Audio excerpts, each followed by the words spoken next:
So I want to thank you, and we're going to start talking about a lot of things. We're going to talk about jobs. We have to bring jobs back. We're going to bring jobs back to our country. We don't have the same world right now as we had not so long ago. Our world has changed. I see that in France. They have the big soccer tournament, and they're afraid to have it because radical Islamic terrorism, and they're afraid to have it. They don't know what they're going to do. Maybe they'll have it. The police are saying we can't handle it. And I'm saying to myself, boy, has the world changed, right? And we have to be strong, we have to be vigilant, we have to be smart, we have to be tough and cunning, and we can't let this crap happen. We can't, okay? We can't. We've got weak leaders, folks. We've got weak, ineffective leaders, whether it's on trade, whether it's on the military. Our military is in such a bad state. Everybody, and I've seen it, I can't believe it. Our jet fighters, last week, they did documentaries. Our jet fighters were using parts from old planes in the graveyards, the airplane graveyards. We're using parts, stripping those planes, using them on our jet fighters that are 18 and 20 years old. And this is the United States. And you know what, folks? We're going to change. We're going to change, and we're going to change fast.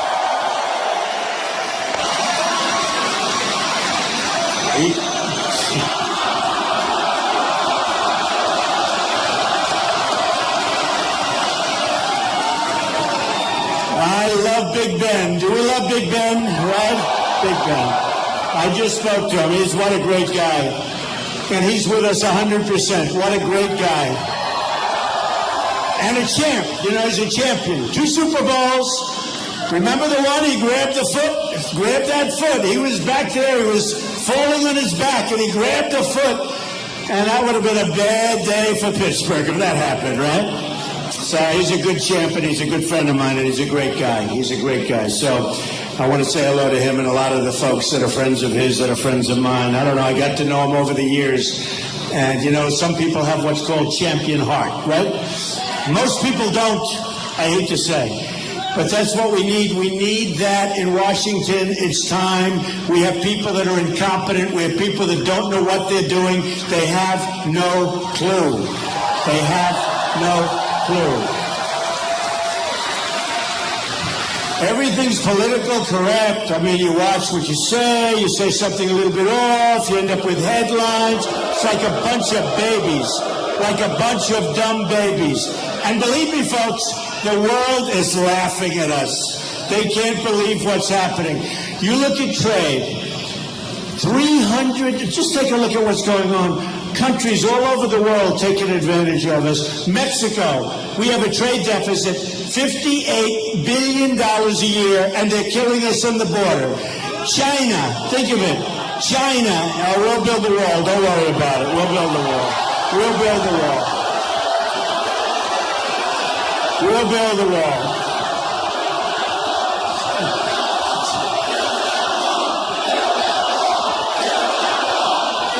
We'll build that wall. And by the way, the Mexican people are great. And the officials leading Mexico, they're great. It's fine. They're taking advantage of stupid politicians that we have running our country. I don't blame anybody. I blame our politicians. I'm not blaming. Look at China. We have a trade deficit with China of $505 billion a year. All right? $505 billion. How the hell do you come out of that hole? And we can make great trade deals. And you know what? They're going to make great trade deals. When I deal on it, those deals are going to be great deals. They're going to be good for us. They'll be just fine for China. But right now, they have rebuilt China with our money, with our jobs, and they laugh at us. And what do? They have no respect for Obama whatsoever. They'll have even less respect for crooked Hillary. She's the worst. All right, she's the worst. They don't respect her. They don't respect her. And what are they doing? So they're taking our jobs, they're taking our money, and they're going out in the South China Sea, and they're building one of the big, great fortresses of the world right in the middle of the ocean, right in the middle of the South China Sea. Massive airport, for military I'm talking about. And guess what, folks? They're not supposed to be doing it. but they have no respect. So they take our money, they take our jobs, and they build these massive fortresses, right, that they're not supposed to be building. And I say to myself, wow, isn't that incredible? And we have such power over China because we're the piggy bank that they're stealing from and destroying. And there are other countries, not just China. China's the biggest and the best abuser. Mexico is going to be a smaller version of China. They already are. So many companies are leaving here and moving to Mexico. You have many companies that left this area. I'm looking at your numbers. I mean, Pittsburgh, you got wiped out, folks. I hate to say it. You got wiped out. Your manufacturing's way down. Your steel is way down. I look at Pittsburgh, and, you know, maybe I'm a little old-fashioned, but I love steel, okay? I love steel. And I love the miners, and we're going to put the miners back to work, okay? We're going to put the miners back to work. Remember Hillary, about a month and a half ago, she said, we're going to put the coal mines and the miners out of business. Isn't that smart? Isn't that wonderful? She's not winning Pennsylvania, let me tell you, folks. She's not winning Pennsylvania. She wants to put the coal miners out of business. You know what? Not going to happen. It's not going to happen. I'm not allowed to use any bad words, by the way. If I use even little bad words, like I almost used the A word since the you know. But I almost use it. If I used it, they'd say, these people, the dishonest media, the world's most dishonest people. If I use the A word, they'd say, oh, Trump used foul language, horrible, horrible, horrible. If somebody else uses it, forget it. You know, I was saying before, because we just came up for Virginia, we just came up last night, we were today in Florida. I mean, we're all over the place. It's a beautiful scene. We were in Tampa, we're all over. And I'll tell you what, we have spirit. This is a movement. This is a movement. This is a movement. And this isn't me that's saying it. This is the cover of Time magazine, many, many covers over the last number of months. In fact, I hear we have another one coming up this week. Who knows? Good, bad, or indifferent, it's a cover. But, you know, it is a movement. And a lot of the pundits, even pundits that absolutely hate me, don't forget, they said he'll never run.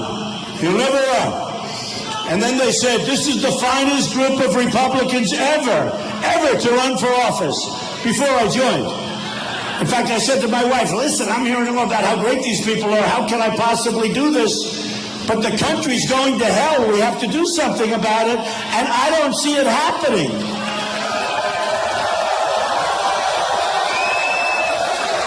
So I'm watching Fox, and Charles Krauthammer said, before I joined, said this is the single finest group of Republicans perhaps ever to run. Now maybe he said since like World War II, but that's good enough. But perhaps ever to run for office, one of the finest groups. And I said to my family, I said, you know, I just heard like these are the finest people ever to run. And then one by one, boom, boom. We start off with actually 18, not 17, but that's okay. Whether you call it 18 or 17, it depends on how you define a couple of them, right? But we start off with 18, and then 16, and then 15, and then 13, and then 11, and then 9, and then 7, and 6, and 5, and then not 4, then 3. And then all of a sudden it was over, and they said, what the hell happened? What happened? It's Trump. It's Trump. I was talking to one of the commentators. Well, what's your stance on free trade? I said, I have no stance on free trade. Well, what do you have on trade? I said, I want to make good deals. They said, what do you mean by that? Very simple. Free trade, not free trade, fair trade. There's 90 different definitions. I want to make good deals. I don't care what you call it. Okay? I don't care what you call it. Going to make great deals for our country. That's going to put people back to work. I'm not going to have China dumping their steel all over the United States to ruin our plants and ruin our jobs. You know, they're dumping so much steel, so much steel. And in the end, what it does is it destroys our capacities. And it's not cheaper. It's not going to be cheaper. It's going to be much more expensive ultimately.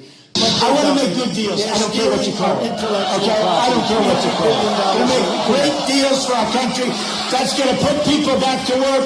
I'm not going to have China dumping their steel all over the United States to ruin our plants and ruin our jobs. You know, they're dumping so much steel.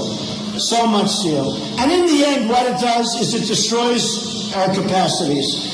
And it's not cheaper. It's not going to be cheap. It's going to be much more expensive ultimately. But they're dumping. They're stealing our intellectual property. $300 billion a year. We do nothing about it. We do nothing about it. And we have tremendous power. We have a thing called the power of taxation. If they don't behave, we put a tax on the products that come in. By the way, we make a fortune if we do that. But Obama doesn't do it because he's not smart enough. He doesn't understand business. He believes, oh, we shouldn't tax. Except that they tax us when we go in there. They tax us. And I'm not only talking about them, but they tax us. So it's like a one-way street. They send their stuff in. We try and get it in. I have friends that are in the manufacturing business. Great people, great manufacturers, better than what they have in China. They call me up. They can't do business in China. They can't get their product in. And when they do get it in, they have to pay a massive tax. We get ripped off. You're right. That's okay. You're right. He's right. He knows. We get ripped off. And I'll tell you what, folks. If in November you come and pull the right trigger, we're going to have so much fun together. We're going to have so much fun. We're going to have a lot of fun.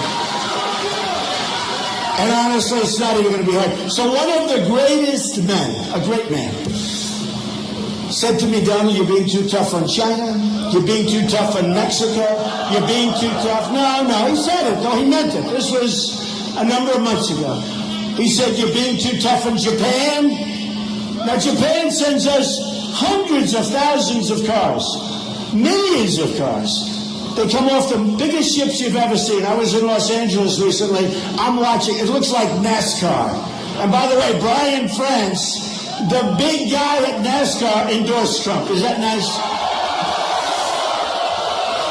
And Don King, big Don King, we all know Don King, right? Whether you like Don or not, he's a hell of a guy.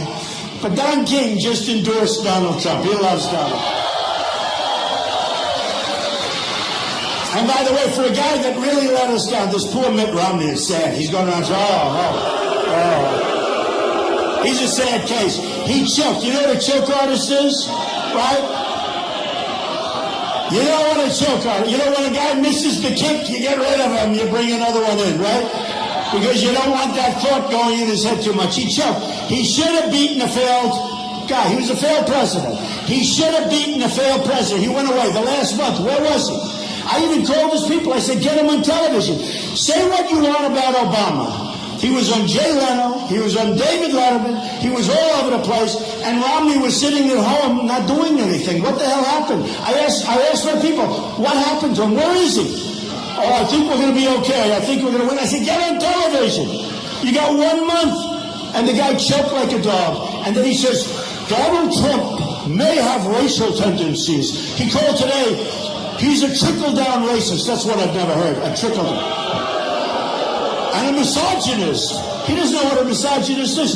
He's a trickle-down racist and a misogynist. Now I know why I lost. I mean, you talk about communication. So, the guy was on yesterday, CNN. And I said to myself, it's absolutely pathetic. He lost, he choked, like a dog he choked, and now it's time for somebody else. We're going to win, folks. We're going to win. We're not going to be choking. I don't choke. I don't choke. You know, I backed John McCain, good guy. I was a tough race because, you know, a lot of bad things were happening. I'm not sure if Abraham Lincoln could have won that. But yeah, I backed John McCain, big league, and he lost. I backed Mitt Romney, and he choked, and he lost. And I said, this time, folks, we're going to do it ourselves. We're going to win. We're going to win. We're winning. We're going to win, folks. We're not going to put up with this stuff. And we are going to win. You know, one of the great journalists actually called me. Happens to be liberal, but that's okay. Every once in a while, that's okay. Who cares? Who cares?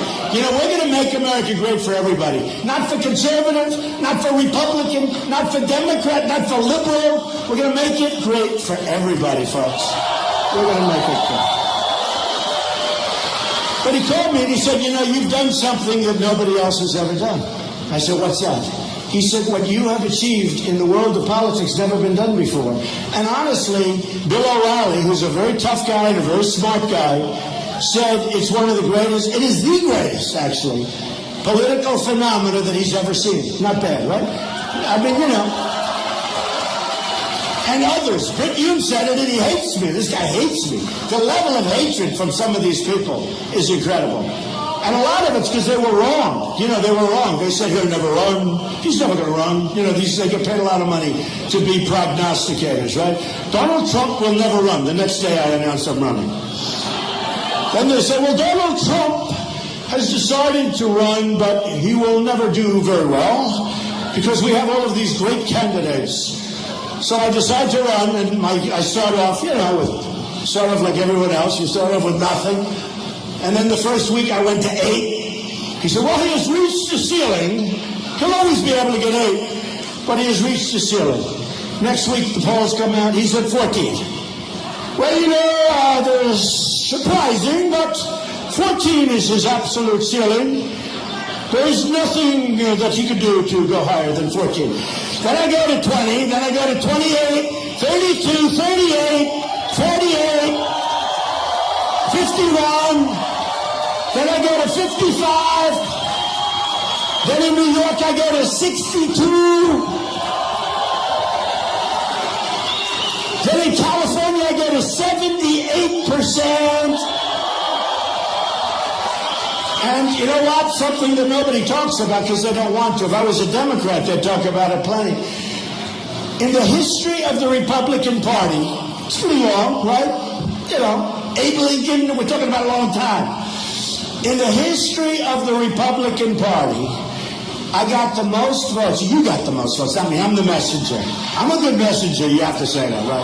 Doing a good job. I'm just the messenger. But in the history of the Republican Party, Dwight D. Eisenhower. The Republican Party. Great guy.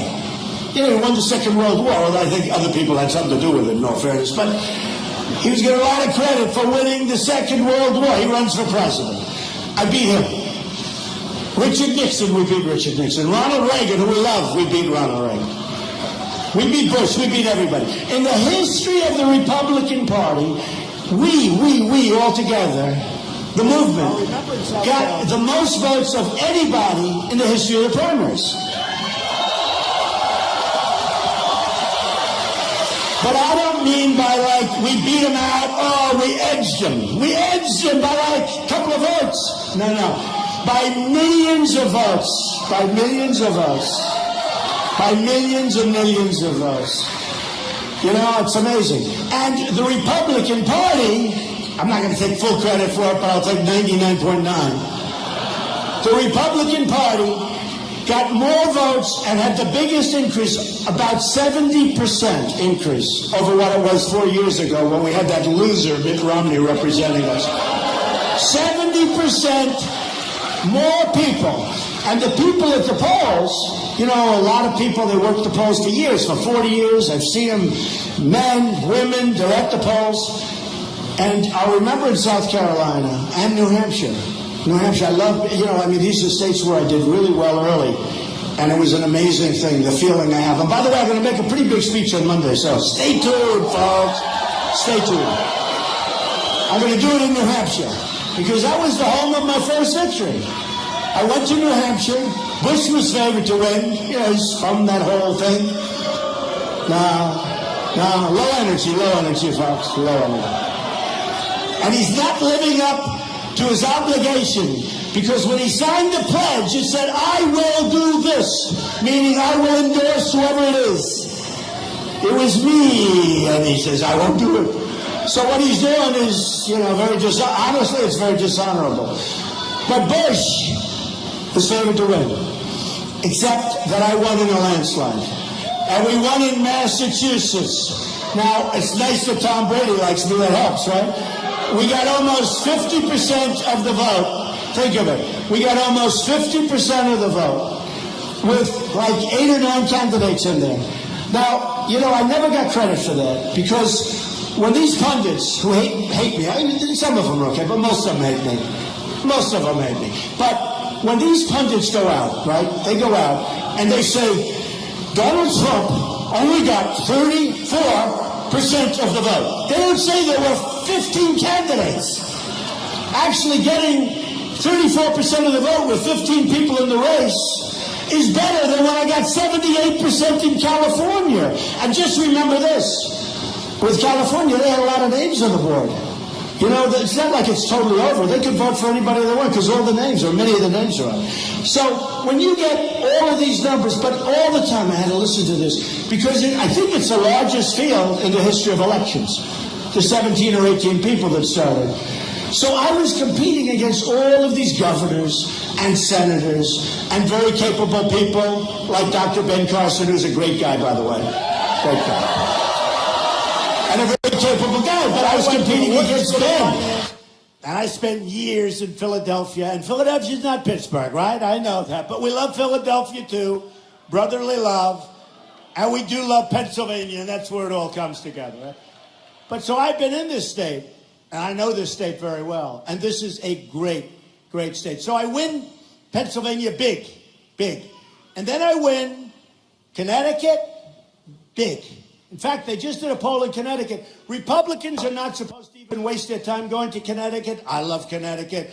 A poll just came in where I'm a few points behind, and people are saying that's incredible. A poll just came down in Pennsylvania, by the way, where we're leading. A poll just came out in Ohio where we're leading. A poll just came out in the great state of Florida. We're leading by 2 points, and we haven't even started campaigning yet. You know why we're leading? Because people are sick and tired of the stupidity that's going on with our country. They're tired of it. They're tired of it. We're going to have a great country, and we're going to have a country that's unified. We're going to have a country. I thought one thing about Obama. I thought that Obama would be a cheerleader for the country. That's the one thing. I never thought he was going to be the president in terms of greatness. I thought he'd be a great unifier, a great cheerleader for the country. He is a great divider. The country has practically never been so divided as it is now. And we're going to bring everybody together, folks. White, black, we're going to bring everybody together. We're bringing our country together. The richer, the poorer, everybody.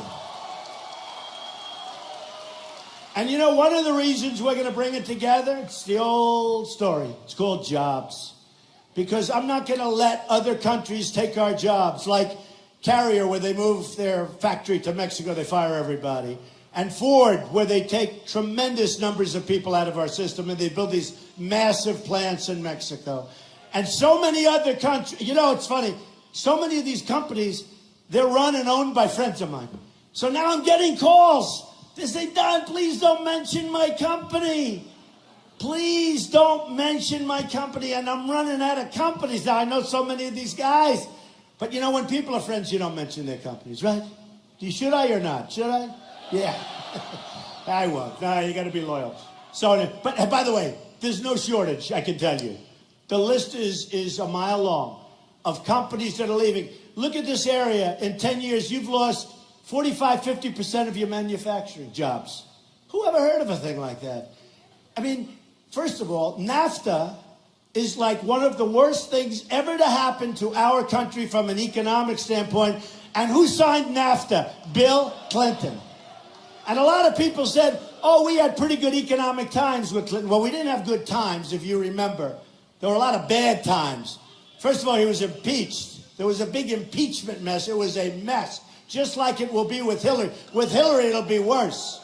But remember this, a thing called impeachment. Remember the turmoil and the holy mackerel. But just think, we did okay. But the people that followed him because of that horrible thing he signed got killed because NAFTA stripped the jobs out of this country. I toured New York. I toured Connecticut. I toured Pennsylvania. I toured all over the place. I was in Maryland. I look at places that were vibrant 20 years ago with incredible factories. And those factories, you could buy them for $1. You can buy them for nothing. And actually, from a real estate standpoint, you should do it. Because if I win, those factories are going to be put back to work again. Believe me. Believe me. Although they're in pretty bad shape, you'll probably just rip them down. But we're going to have our jobs back, okay? Not such a bad investment. I just saw this recently. It's in one of the papers that cashing in. Illegal immigrants get $1,261 more welfare than American families. They get think of it. This is illegals. $5,692 versus $4,431. So they get more money than American families get. Where are we? What are we doing? What are we doing? Now, what are we doing? You know, they're all screaming, build a wall. It's not just a wall, but we are going to build a wall. You know, recently the president of Mexico from a few years ago, Vicente Fox, he was on television. Well, you know what happened? And he threw around the F-bomb. And he said, we will not finance or give the money to build the wall. But he said it differently, because he said, we will not pay for that F-bomb wall. The F-bomb. He used the F on live television on CNN. I said, whoa, he's going to be, it's going to be so bad tomorrow. Wait till you see it. Nobody wrote about it. Can you imagine if I used the F-bomb? Would that be? That would be the electric chair, right? They'd give Trump the electric chair. Okay, if I used the F-bomb. So he said, we will not, under any circumstance. This is the way he said. He was going crazy, sitting in a chair. I thought he was going to have, look, I won't say it. But he was going crazy. But we will not pay for that F-bomb wall. And I said, whoa, is he in trouble? But then I said to myself, hey, I'm happy. Because 2 years ago he said, we will never allow that wall to be built. So now at least he knows it's going to be built. And the reason, this is very important. The reason that they're going to pay for it, we're going to have a great relationship with Mexico, much better than we have now. We don't have a good relationship. When Sergeant Tamburisi, remember Sergeant Tamburisi? He made a wrong turn. He had a lot of difficulties. When Sergeant Tamburisi was there, they kept him in the worst prison. They treated him horribly. They should have let him go. He had difficulties. They should have let him go. And they didn't let him go. And I don't even know if anybody called. I'll tell you what, I would have been on the phone the first night. I would have called the president of Mexico. I say, let him go. Let him go. I don't think Obama ever called. The guy was in there for, a long time. And I helped him out. And Greta helped him out, I have to say. Greta Van Susteren helped him out. And I helped him out. But relationship is you call him up, you say, do me a favor, the guy made a mistake, let him out. Because the people were going crazy. And how about this? Bergdahl, right? Sergeant Bergdahl. Sergeant Bergdahl. Here's the way we deal, folks. We get Bergdahl, a total traitor, where probably 5 or 6 people were killed trying to find him. Definitely 5, probably 6 killed going out trying to get him back. So we get Bergdahl, and they get 5 of their worst killers that they've been after and trying to get out of prison for 9 years. So we get 1, they get 5. Those 5 now, I saw just the other night, they're back in the field trying to kill everybody, including us. Folks, we got to be so much tougher and so much smarter. I call him the 5-for-1 president. And how about the deal with Iran? We get nothing. We gave them $150 billion. And it was only after that, remember they took our sailors, our 10 sailors? And they would have kept them forever, except they wanted the money. It was due the following day, right? So stupid they're not. So they humiliated us. They humiliated the sailors. Then they let him go. And I remember after a few days, and Kerry said, we would like to thank Iran. They got $150 billion. All right? Who the hell would have kept them? So they would have kept them, believe me. And that should have never happened. We had hostages. We should never have negotiated while those hostages were held. We should have said, gone into the room, say, release your hostages. If you don't release the hostages, the deal's out. Get up, walk out. They're great negotiators, the Iranians. The Persians are great negotiators, always have been. You're not supposed to generalize. I'll generalize, okay? They've always been great negotiators. And we've got a guy who doesn't know what the hell he's doing. Secretary Kerry, President Obama. President Obama is incompetent, okay? He's incompetent. Remember that. He's incompetent. Now,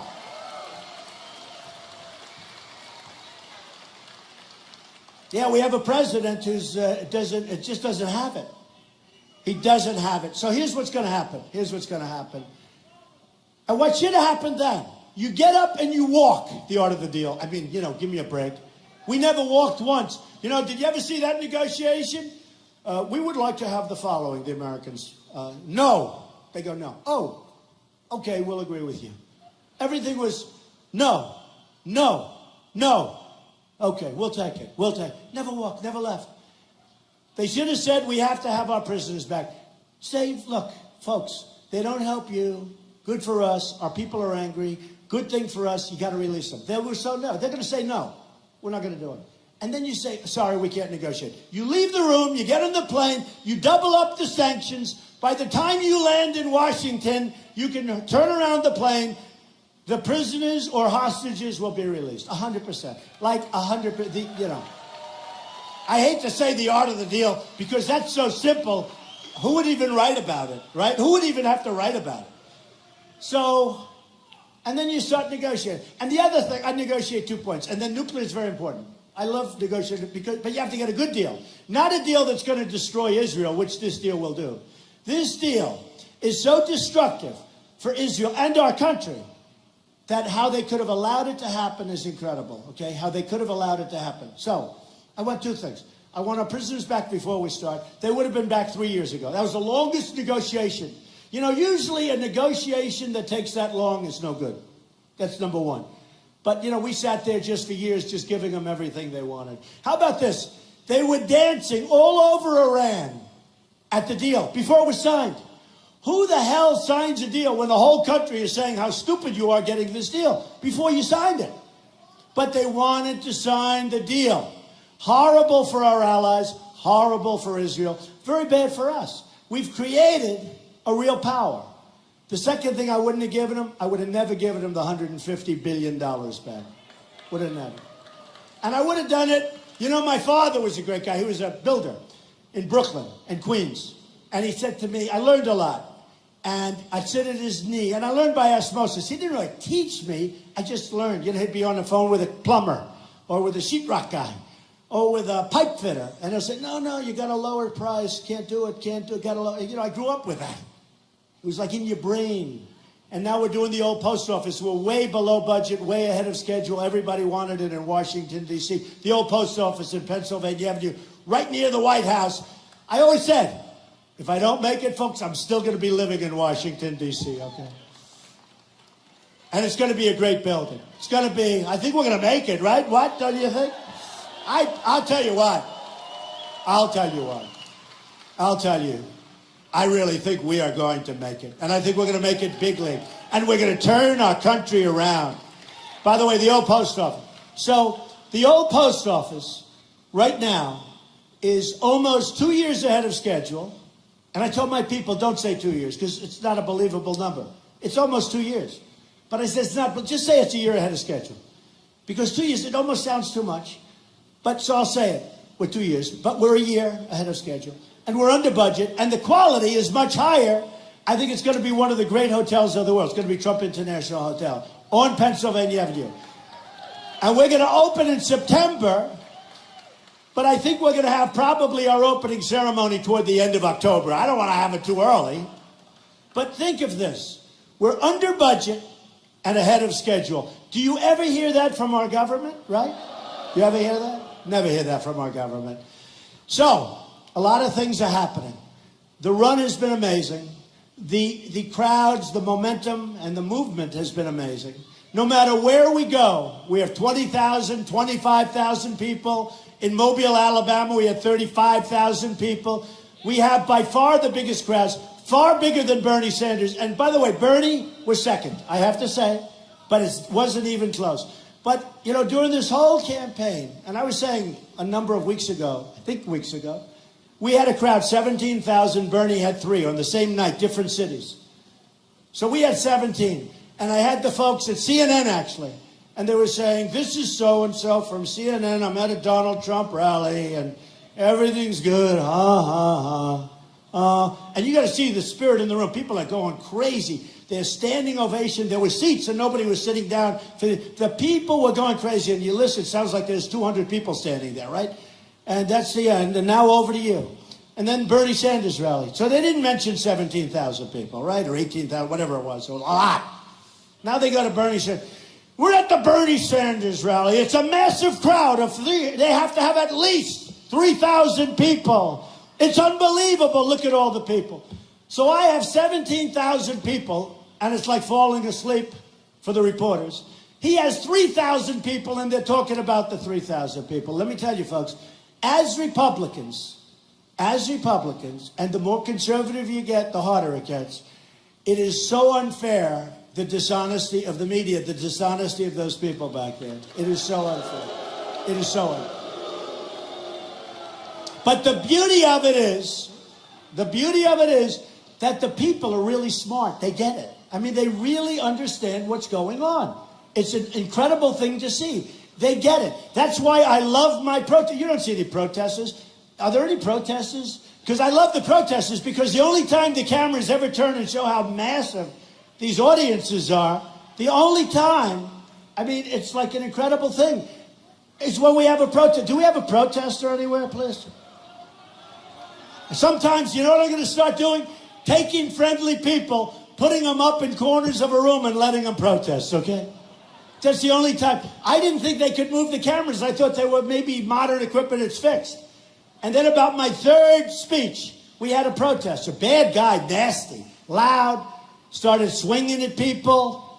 And when my people swung back, it was like, oh, my people are terrible, right? My people are terrible. But this was a loud guy. And then all of a sudden, it was in like a strange corner of the room, and those cameras that I didn't think could move, I thought they were fixed wing. All of a sudden, they're bent like a pretzel. They're getting the protester from every angle, every shot. Now, there's tremendous dishonesty, folks. There's tremendous, tremendous dishonesty. But with all of that, with all of the stuff that goes on, and all of the phony reporting and dishonest reporting, the people are getting it. And that's why we're being covered like nobody, no place in the world. What's going on is being covered like no place in the world. You know, the Republican Party was a little bit staid. Is that a nice way of saying it? A little bit staid. Staid. You know how to spell staid, right? And the Republican Party was not exactly the most exciting place to be. And this year we're up 70 and the Democrats are down 32 or 33 in the primaries. Okay, we're up 70% and they're down 32. Think of it. Think of it. So what's happening is an incredible thing. Now I have to say this. I say it to the leaders of the Republican Party. Folks, you got to get tougher. You got to be tougher. You got to be strong. We've had a lot of losses. We've lost a lot of these presidential elections over the last long period of time. You've got to get strong. You've got to get tough. You've got to be smart, or you're not going to have a lot of victories. And I'll be honest, I'm talking about for them, because I think I'm going to win anyway. I really think I can win. I don't want to do it that way. Do you understand what I mean? I'm not even sure it's not better for me. But I'd like to see the Republican leadership get very strong, very sharp, very smart, and be cool. You got to be cool. But we're winning either way. We are going to win either way. And we're going to set this country back on course. And we're not going to protect all of these nations where we're subsidizing the military protection of massive nations that are making fortunes of money, and they're paying us a fraction of what it costs. Can you imagine, as an example, Japan, great people, I love it, but we subsidize Japan. And yet they're sending us cars. You know, we send them wheat. We send them beef. They send us millions of cars. And we send them beef. And they don't want the beef. Half the time, they want to send it back. They don't even want it because their farmers don't want it. You talk about a trade imbalance. Take a look at the trade imbalance between the United States and Japan. One of the great trade imbalances anybody has ever seen. It's cars versus a piece of Kobe steak. You know why Kobe steak? Because it gets back and forth so much that by the time it finally gets in Japan, it's rotted. And that's what Kobe beef is, right? It's old beef that they charge a lot of money for. A pretty sad way. But let me just tell you, folks. Let me just tell you. We've got to be smart. we can no longer subsidize all of the... We subsidize Germany. We subsidize Saudi Arabia. Saudi Arabia. Now, before the oil went down, they're still making a lot, but before the oil went, they were making $1 billion a day. And we're subsidizing them. We have our military. We are paying the rent on military bases. We're paying rent. They're charging us rent. And we're over there to protect them. And honestly, I have many Saudi friends, obviously many German friends. Obviously, I have a lot of people from Japan and other countries, South Korea. We have 28,000 soldiers on the line between North and South Korea. And every time, potentially the madman raises his head or opens his mouth, we send our ships and our planes and we have everybody ready. They got to pay us something we don't get. And can you imagine if these countries paid just a fair price for this? You're talking about a whole different United States. This isn't 40 years ago, and it's not 20 years ago. We are stone cold broke. We owe $19 trillion. Nobody even knows what a trillion is. They don't know. I have a smart guy made millions and millions and maybe billions of dollars on Wall Street. I say, define trillion for me quickly. He said, let's see, it's You know how much money this is? We owe 19 trillion, going up to 21 trillion because of the omnibus budget, which was passed. Which, by the way, allows Syrian refugees in. We have no idea where they are, who they are, where they come from. Excuse me, folks. They're coming to Pittsburgh. You just don't know it, okay? They're coming to Pittsburgh. You don't know it. They're being put all over the country just like they want to be. And who knows? You know, we talk about Trojan horse. We talk about Trojan horse. And maybe it's a Trojan horse, and maybe it's not. But we have enough problems in this country. When you look at Paris, when you look at San Bernardino, when you look at all these different places, a couple of things I have to tell you. We're going to give you a massive tax decrease and get this country back to work for business and for middle. Hillary Clinton is going to raise your taxes very substantially, possibly to 55 or 60%. That is going to be the end. She's going to raise your taxes. And you know what? She has no plan. She doesn't talk about it. She won't talk about it. She's got to raise them to at least 55%. I'm lowering taxes substantially for the middle class who are being run out of our country, and I'm lowering them for business. Big league. Another thing, we're getting rid of Common Core. We're going to bring education local. Local education.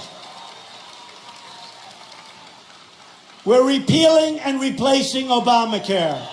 100%. Disaster. Obamacare is a disaster. Hillary Clinton wants to abolish the Second Amendment. In other words, she wants to take your guns away, folks. Now, the NRA, National Rifle Association, just endorsed me. I think it's the early endorsement they've ever given to a candidate. So we are going to stand totally strong.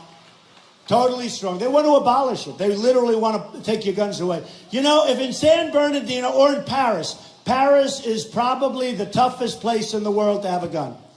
So these thugs walk in and they go boom, boom, boom, kill 130, hundreds in the hospital, still in the hospital. They'll never be the same. Just horrific injuries.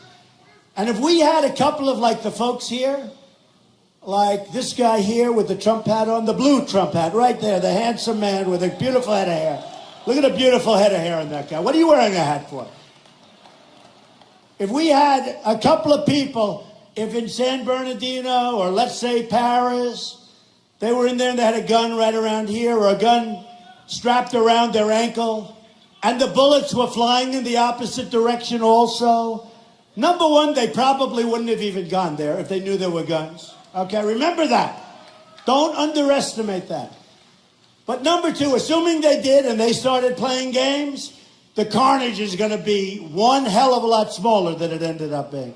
So we are going to protect our Second Amendment. Hillary Clinton wants to abolish your Second Amendment. And I'll tell you what, on that issue alone, I think we win the election. I really do. I think we win the election. So a lot of things have happened. Our country doesn't win anymore. Our military, as we said, is depleted. But we're going to start taking care of it, and we're going to knock the hell out of ISIS. You're right. We're going to knock that. We have no choice.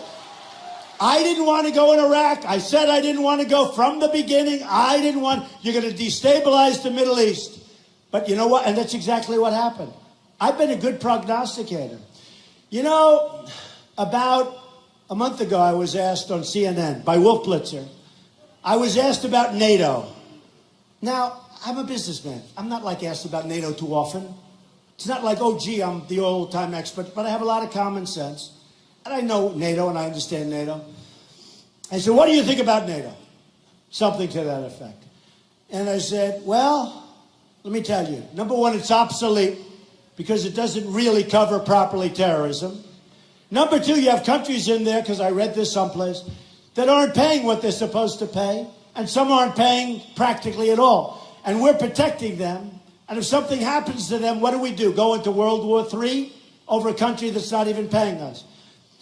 And the next day in the press, oh, that's terrible. What a terrible answer. He doesn't like NATO. Oh, that's a bunch of phony people. And then about 2 weeks after I said it, some people, you know, you can't see the forest for the trees, right? All of a sudden, people that were experts in NATO were saying, you know, Trump had a point. It is obsolete. And we don't really cover terror. And we don't even have the right countries in there if you're talking terror, because it's a different kind of terror. And Trump's right. And you know what else? A lot of these countries aren't paying. They're not paying. They owe us 2% of GDP or 3% of GDP. They're not paying. Because we don't, it's like in the real estate business. You know, real estate, we say they're delinquent. They're not paying, they're delinquent. They're not paying. We have to get somebody to ask for the money. They got to pay. I mean, we're protecting them. They don't pay. And all of a sudden, people are saying, hey, that was good. All right, that was the end of that. Then 3 days ago, on the front page of the Wall Street Journal, NATO to open up massive terror operation. And I don't even know that much about NATO. It's called instinct. It's called common sense. That's what you need. And they don't give me credit. They only said in the article, like a little half sentence, Donald Trump complained about it also. Oh, great. Thank you very much. I appreciate it. Because of me, and they've taken like one of their top generals, and they put him in charge. Good thing to do, by the way. Good thing to do. But I'm the one. If I didn't give that answer, and then the answer got a lot of heat, and then it got a lot of praise, but now they open front page of the Wall Street Journal, whole big article. NATO to operate an open major terror group, meaning to oversee. And one of their top people is put in charge. That's common sense, folks. That's common sense. Remember I said take the oil? I didn't want to be in Iraq, but I said when you leave, take the oil. Well, you know who's going to get the oil. ISIS already has the oil. And Iran's going to get the oil. You think Iran made a good deal with their deal? They made an even better deal because we practically handed them Iraq. For years, they would fight each other, right? They'd fight. Their military was almost identical. They go 10 feet this way, 10 feet that way, 10 feet. Then they take a break for 2 years. Then they fight. That's what they do. They fight. We found that out. They go and they fight, and this went on for decades.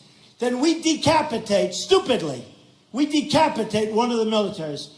And now Iran, as sure as you're standing here, Iran is taking over Iraq. We gave it to them. We handed them. They wanted to do it for forever. And we handed them. That's better than the Iran deal that our very incompetent Secretary of State signed with them. So now Iran is going to end up with Iraq. They have Yemen, and they don't want Yemen, but they love the border to Saudi Arabia. And let me just tell you, I said Saudi Arabia doesn't pay us nearly enough, right?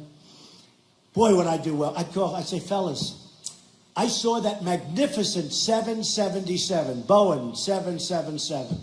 You guys never want to fly commercial, do you? Because you know what? If we ever left Saudi Arabia, that thing would be gone so fast.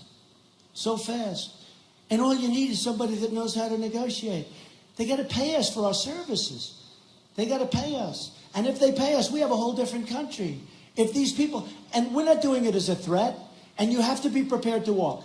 It's possible we have to walk. And don't forget, we now have energy capacity. that we're not even using because of all the restrictions and all of the problems.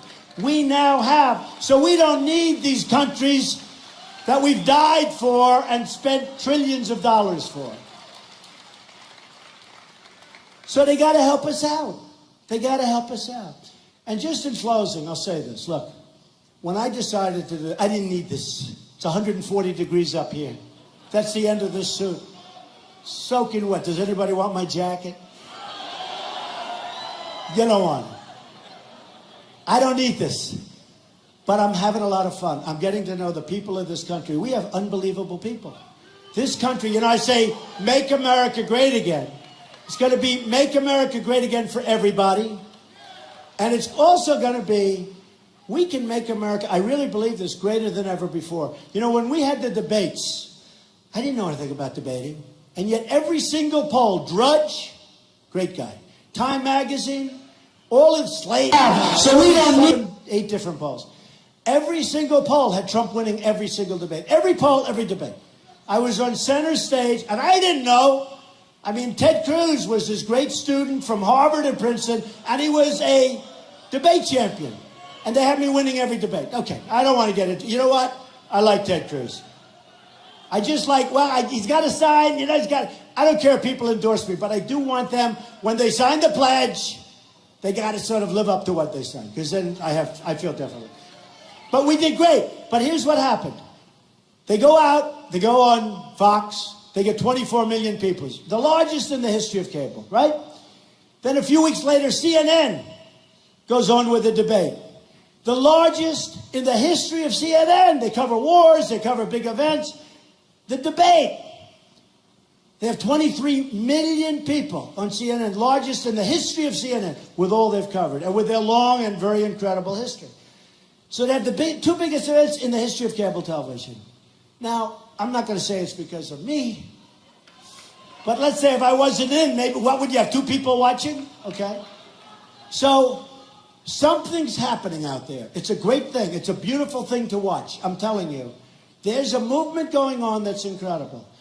One of the pollsters say, any number that Donald Trump gets, you can add something to it. Because a lot of time, it's a very embarrassing statement. It goes both ways. Sometimes you'll have this stiff who's a nice person. And everybody wants to say, yes, I'll vote for him. But then they get in, they vote for somebody else. With me, it's just the opposite. They say, when he goes into the vote, they won't tell us because they don't want us to know that we're voting for Donald Trump. Somebody said he's too tough. Hillary says, I don't like his temperament. She said, I don't like his tone. We have people chopping off the heads of Christians and anybody else that gets in the way in the Middle East. We have people killing people at the border like you've never seen before. The crime is far greater than anybody knows. I was right about that, by the way. And we have all of these things happening. And she says, I don't like his tone. Well, let me tell you, a book was written by a Secret Service agent. And they talked about Hillary. And they said, she's a horror show. She's got the worst temperament they've ever seen. She's a maniac. And if she was ever president, it would be a disaster. So, folks, true, so true. So, folks, we don't win anymore, but we're going to win. We're going to win with our military. We're going to win on trade. We're going to win at the border. We're going to win with health care. We're going to win with education. We're going to save our Second Amendment. We are going to win again, folks. We are going to win so much. I won't go through the whole exercise, which I love doing and you love hearing, but you know what? I won't do it. I'm just telling you. She says, do it, please. I'm just telling you, we are going to win so much. You're going to be so proud of your president, and you're going to be so proud, much more importantly, you're going to be so proud of your country. We're going to win. We're going to reduce your taxes. We're going to save your Social Security. We're going to win at every single front. I love you, Pittsburgh. Thank you very much, folks. Thank you. Thank you. Thank you very much.